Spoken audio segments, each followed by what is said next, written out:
Hello everyone, welcome back to Classical Feng Shui with George. And today I could share a personal story of mine of my stress fracture that I got in high school. So during high school, I did not have any awareness of Classical Feng Shui, or I don't know, or any awareness of how the energy of my bedroom during that time plays a factor of how one of the factors of how I got stress fracture. So, excuse me. With classical feng shui, with the calculations and the specific formulas, I can use those formulas and calculations to look back into the energies of my bedroom during that time. I was just curious and wanted to know if the energy of my room has some potential effect of me getting that stress fracture. And I was in cross country, track and field, and cross country skiing during that time. And when there's no snow, we still run. So a lot of running. But so a little background and so a little background information. I was in sports, running, cross country, skiing, and track and field.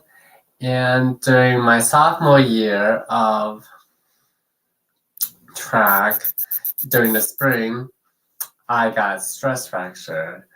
It was actually the day of my birthday, which was April 23rd, that I got stress fracture really bad.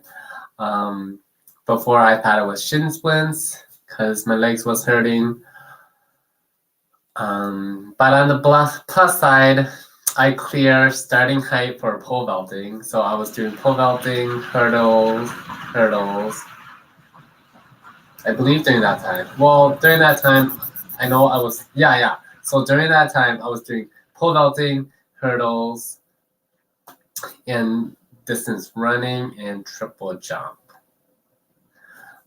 So I did a lot of those events, and when I was looking back into tying this to classical feng shui, when I was looking back, the monthly energy, what kind of energy was flying into, but by flying as in what kind of energy is in that sector of my bedroom for that month.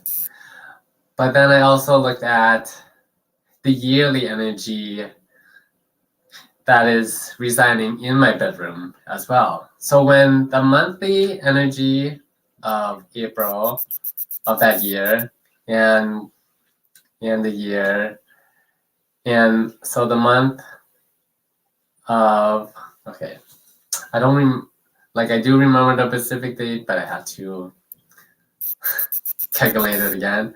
But like the month energy and the yearly energy interact. When those two energies, I just get a kind of, now, okay, so it was in 2000. I'll be right back. I gotta check my notes.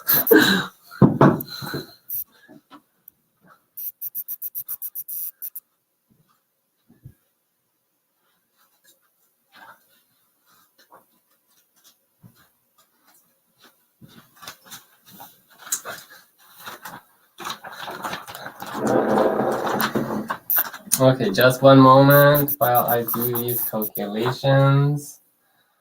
Okay, so let's see. Because I believe it was 2010 or 2009.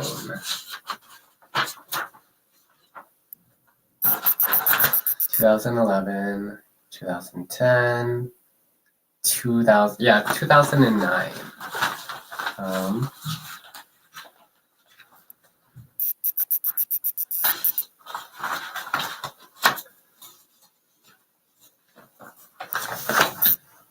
I just need to find it.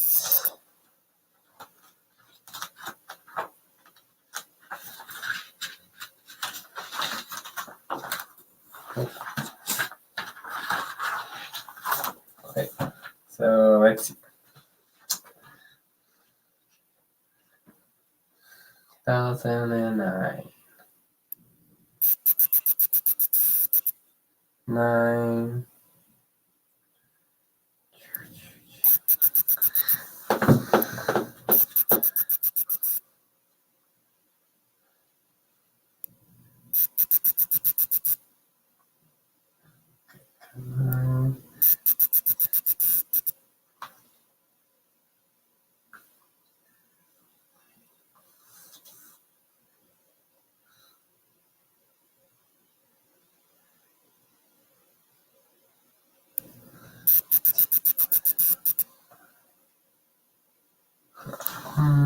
Okay, let's see. What am I doing? So 2009. Also,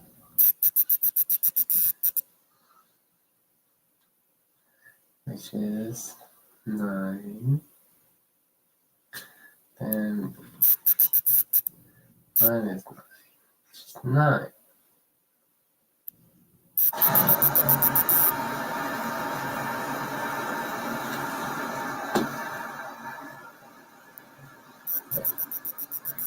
I just have to double check on something. Just one moment. Bear with me as I do this live. Let's see. So how is everybody doing? Go ahead and, if you're watching this on replay, go ahead and put it on the comments.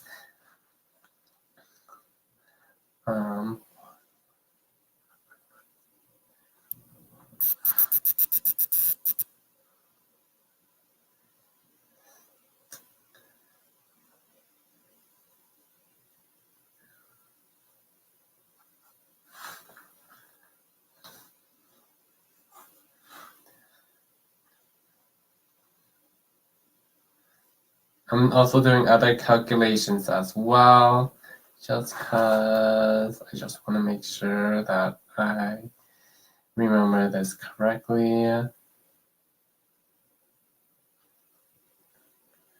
Okay, so yeah.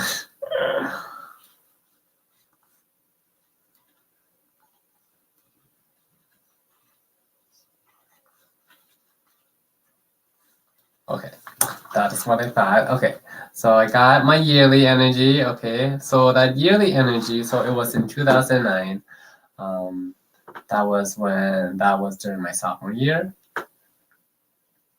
So the yearly energy of 2009 was the yearly 2. So the number 2 star is the illness star that I mentioned earlier in my past videos. So if you haven't checked that out, it will be on this link up here. So with that yearly star, and the star is the number 2, and the number 2 star is the flying star that I'm referring to. Because in classical feng shui, we use the flying star method, the flying star method, 三元神功 flying star, 三元神功 flying star. And now I'm calculating the monthly energy.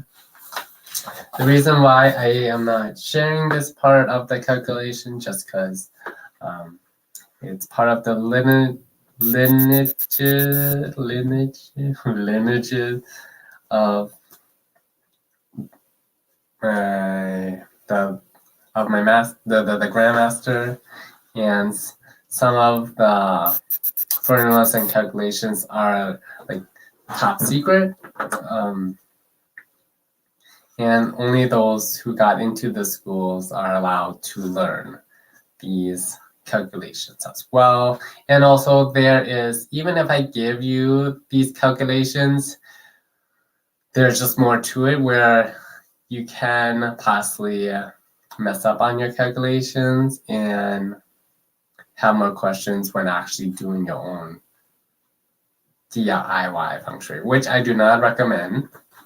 I recommend seeing someone that is properly trained. Okay, now I gotta calculate the monthly energy.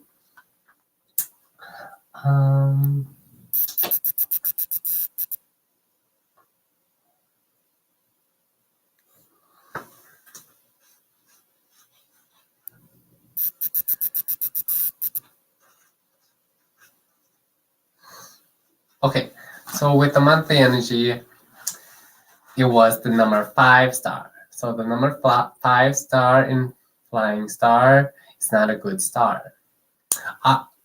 I just remember there was like a 2 and a 5. I just don't remember which one was which. So that is just why I just want to double check.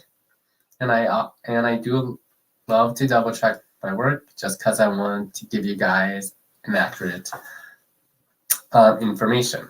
So the yearly star, the number 2 flying star, was residing in the west. And in the west, that is where my bedroom is located. Okay? Are you still with me? All right. So with the monthly star, flying star, which is the number 5 star, of April of 2009. So in April of 2009, the flying star resides in the west. So when the number 5 flying star interact with the number 2 flying star and interact with each other, they have a potential of injuries, accidents.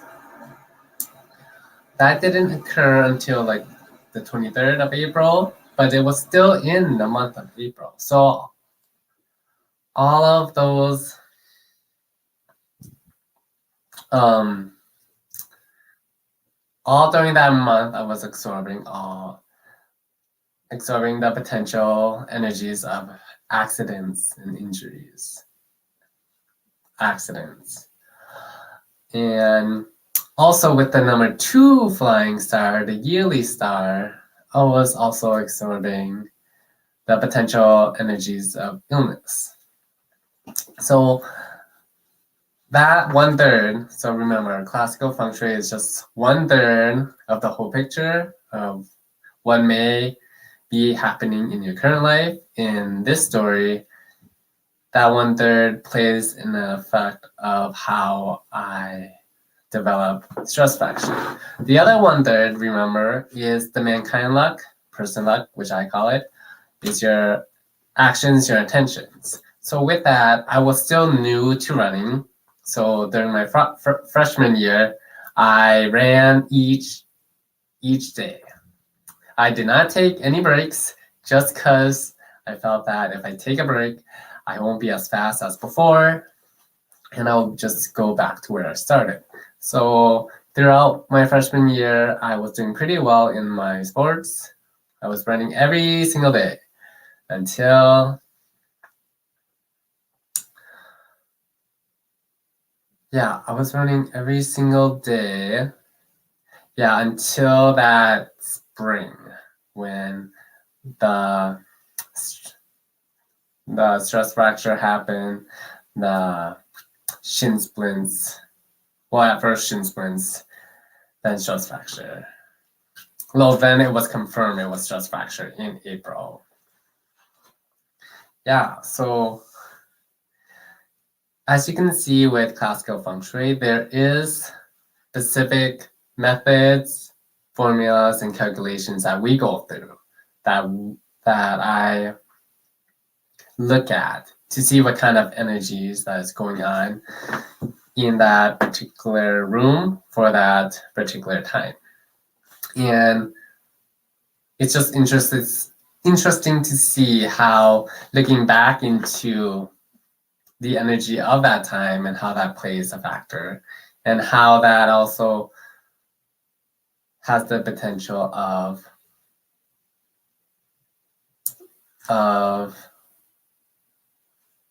creating the possible situation of having stress fracture.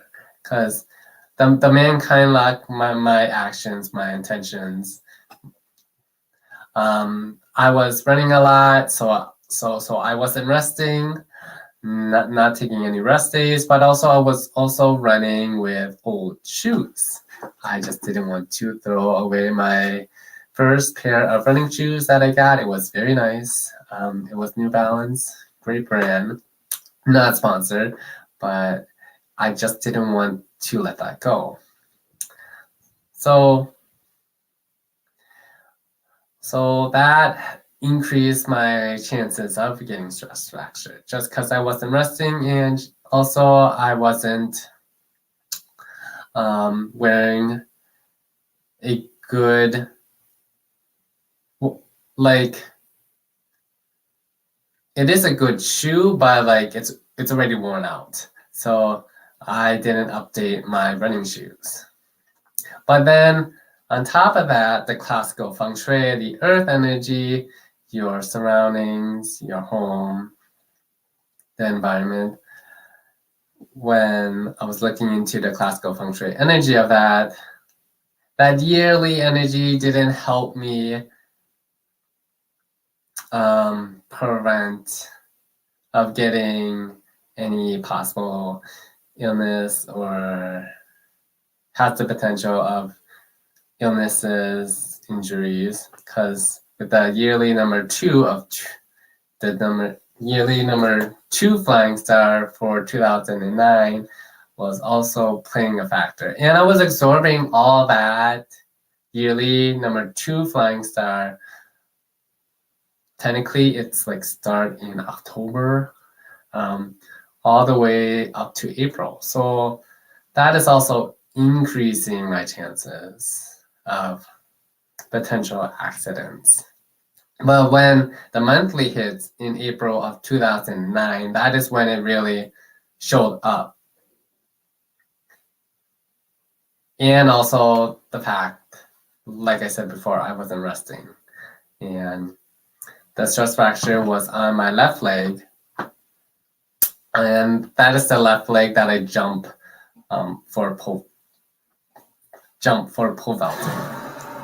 So yeah, it's just interesting and fun to like look back into how the energy plays a factor, and how some of these incidents or events just, it's not just coincidence. There is like another perspective that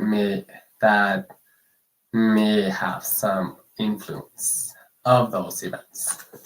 So yeah, so classical feng shui is more complicated than what people think. So if you like that, click the like button down in below.